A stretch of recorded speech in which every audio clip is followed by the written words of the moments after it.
If you're going to adjust both the cold and the hot control pressure on your warm-up regulator, there's a couple things you're going to need. Number one, you're going to need a fuel system pressure tester that's for CIS fuel injection, not just some old tester that you might buy online. Without a pressure tester, you really can't adjust it. Maybe you can adjust it by sound and by feel, but it'll never be accurate.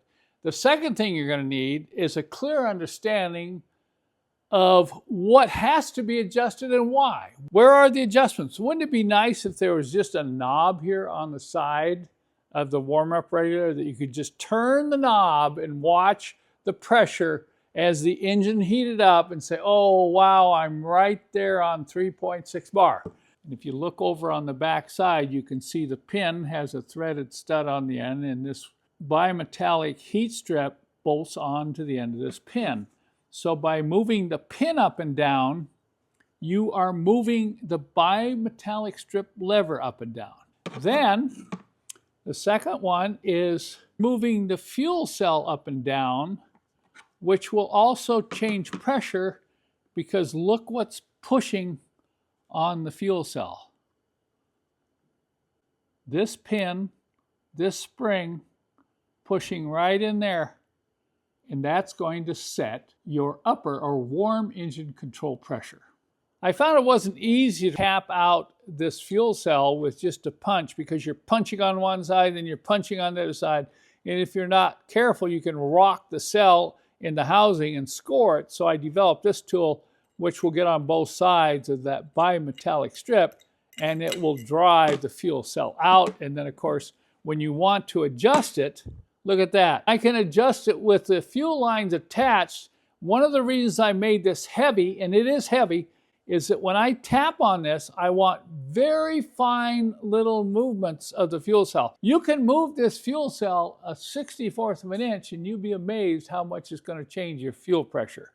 That's the purpose of my new tool, to make it easier and to make it more precise, adjusting the fuel cell in and out. Let's take a close look at this warm-up regulator.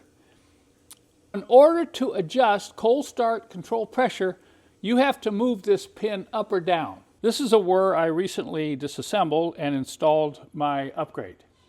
This is an upgrade I have available on my website.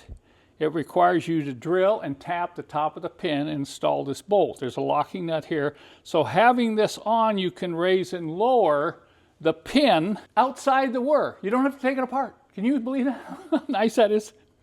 Now, if you look over here at this whir, you can see why I took so much time to relocate it in this location, because imagine trying to adjust the whir with this setup underneath the manifold on an M110 engine. So now I'm going to take you over here. We're going to start the pump running again, and I'm going to start the adjustment, and I'm going to have you watch the gauge. There's our pressure right now, and we need to get it up to about 1.4. That's going to be our goal.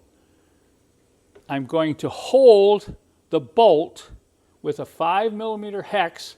I'm going to take an 8mm open end, and I'm going to start tightening the nut. And that will raise the pin.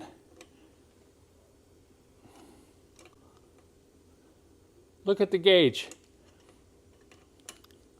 And you got to be careful, you'll overdo it. Of course, you could tap it back down. I'm already there at 1.5, so I'm going to stop.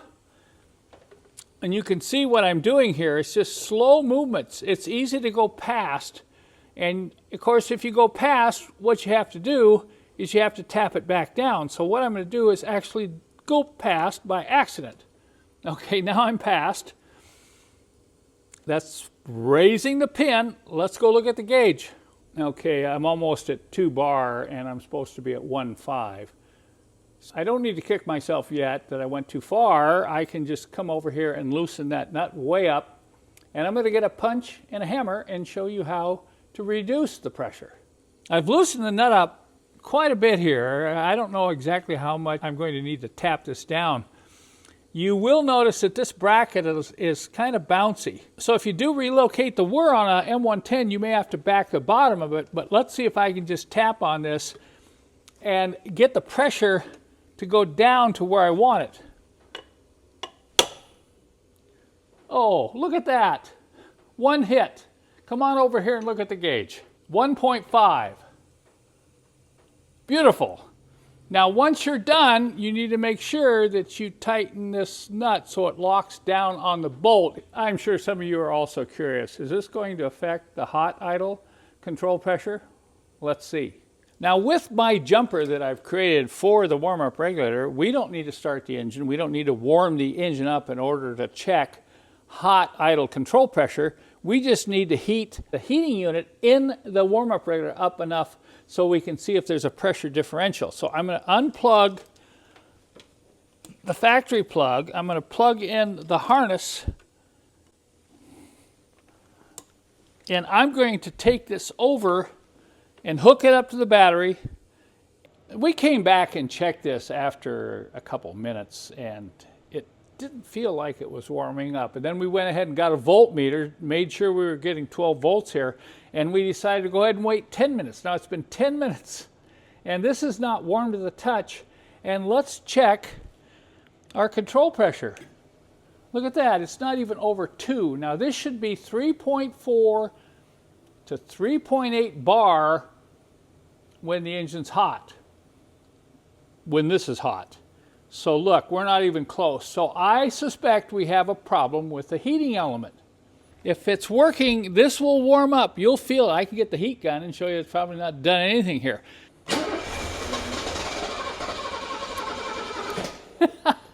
You know why I'm laughing? How many of you out there who have worked on these K-Jetronic engines have not heard this sound?